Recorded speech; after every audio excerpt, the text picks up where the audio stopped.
Hey everyone, it is Luke Fry, CPA and co-founder of TimberTax, and I'm here today to talk to you about 1099s. Well, give us a couple minutes to make sure that everything is working properly. I typically haven't had too many. There's Debbie. Awesome. Cool. So that's good. Debbie, if you can hear me all right, do you mind just posting a comment saying so?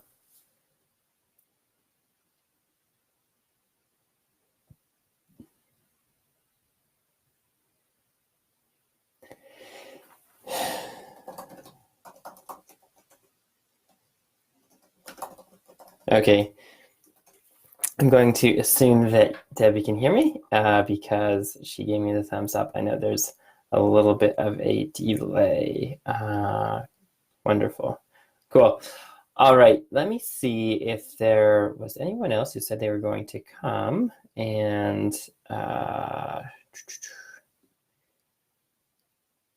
see if I need to post anything there for them. I will go here.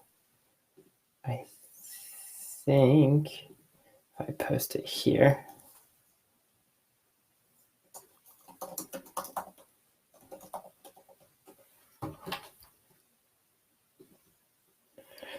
Okay, I'll keep a watch on that. Hey, Wendy, thank you. Wendy, if you're in, do you think you could post the link also to in the event? Because I know that I went live on the page, not the event. That would be super helpful. Haven't totally mastered that. So awesome. I'll go ahead and dive into this fun topic of 1099s. It's actually one of my least favorite things to deal with because it is so tedious and monotonous and mandatory, and I hate those things. But as long as we are going to remain in the good graces of the IRS and filing and not giving us an unnecessary reason to draw attention to ourselves, then we need to make sure that we're taking care of it. And it's really not as complicated as it can often seem. The basics are the deadline is January 31st to send everything out. So that's coming up quite quickly. Is that a little over a week away? And actually a week and a day. There you go. So it's important to make sure that you have a good process in place moving forward to make it as streamlined as possible. The process should always be that any contractor you're working with, you get a W-9 as well as the contract. So that way you have their EIN, which might be their social security number, and their address. So as long as you have all that information and then you make payments to them throughout the year, you have everything to send the actual 1099. The 1099 would typically go to them and then the IRS, as well as potentially the state agency for like if you live in California and they do, then you would send it to California as well. If you haven't done them manually, you may not realize that. You can't just print out a single form and then send it to them. That's not considered sending a 1099. What I always recommend, and so I'll just start pasting in some links here. Track1099.com is a really wonderful website that's very inexpensive, quite automated, and allows you to take care of almost everything quite easily. I'm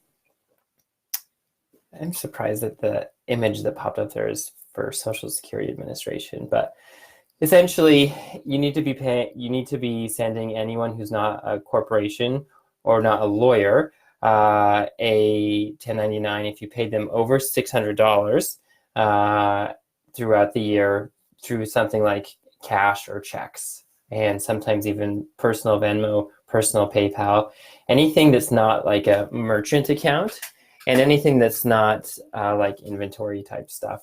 I'll pull up the instructions that I highlighted last night on the IRS to also talk a little bit more, because there are some nuanced situations, but generally anyone who you might kind of think of as an employee, but you're not actually paying them as an employee, that's who you should be sending 1099s to.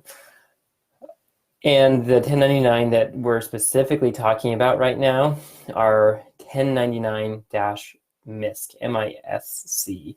And the type of payment that you're reporting is non-employee compensation, sometimes abbreviated to the NEC, non-employment compensation, if you see that on the 1099 miscellaneous form. So the threshold of $600 can be for, I'm reading from the specific instructions, for rents, prizes and awards, other income payments, cash paid from a notional principal contract, any fishing boat proceeds, medical and healthcare payments, crop insurance, payments to attorneys, Section 409A deferrals, non-qualified deferred compensation. Okay, so a lot of different stuff. And then trade or business reporting. Anything that you made, report on Form 1099 MISC only when payments are made in the course of your trade or business. Personal payments are not reportable. You are engaged in a trade or business if you operate for a gain or profit, meaning you might not even have a profit, but you still need to be sending them. So some payments do not have to be reported on the 1099, although they might be taxable. So generally, as I mentioned, payments to a corporation or an S corporation, you don't need to send them a 1099, which is why if many of you have asked for Timber's W-9, and we'll happily give it to you, but we are a C corporation that is taxed as an S corporation, and so we don't need to be filing, you don't need to send us a 1099.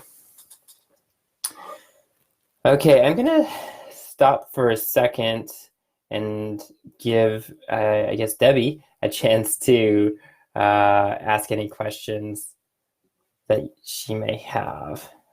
I was expecting a few more people on this one, actually, so I'm kind of surprised, but I know that I just let everyone know yesterday.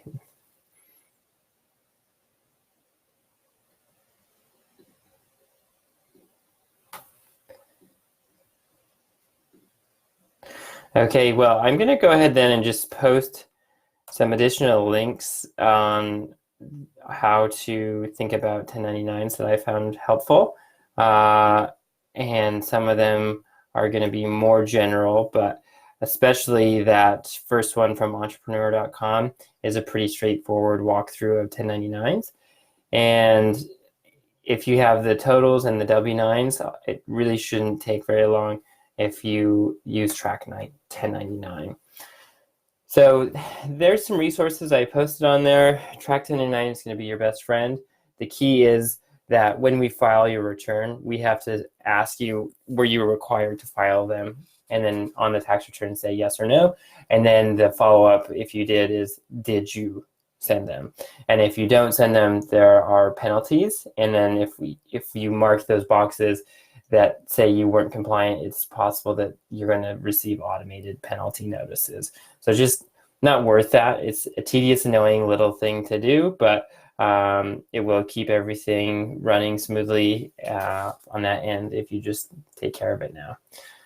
Awesome. Debbie, what about individuals that you paid out of country? For example, we use a graphic designer outside the US. They do not file US taxes. That's actually a really good question. You need to send them, oh, I should post the W-9 form too. You need to send them a W-8 Ben gov W-9. And essentially they need to declare that they are not a US taxpayer. Let me also pull up the instructions for the 1099. So I'm posting the link for the W-9. That's what everyone should be sending. And then Debbie brought up this payment to foreign people. And I want to look at the exact instruction verbiage so I don't steer you wrong.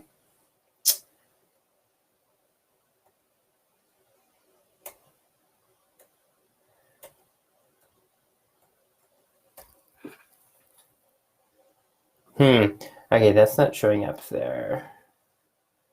I think that answer may be in one of, oh, it is actually one of these slides. So according to entrepreneur.com, it says if you hire non-US citizens who perform work inside the US, you'll need to file a 1099.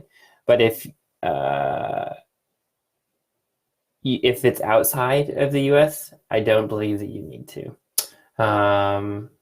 I'll confirm that to make sure that I'm giving you the right advice, but my understanding is if they're outside of the US, you don't need to send them a 1099. That's typically what I've operated under, and I'll confirm that with you, Debbie, but I wouldn't worry about it. Any other questions? Even Wendy, if there's anything that you can think of that might be relevant.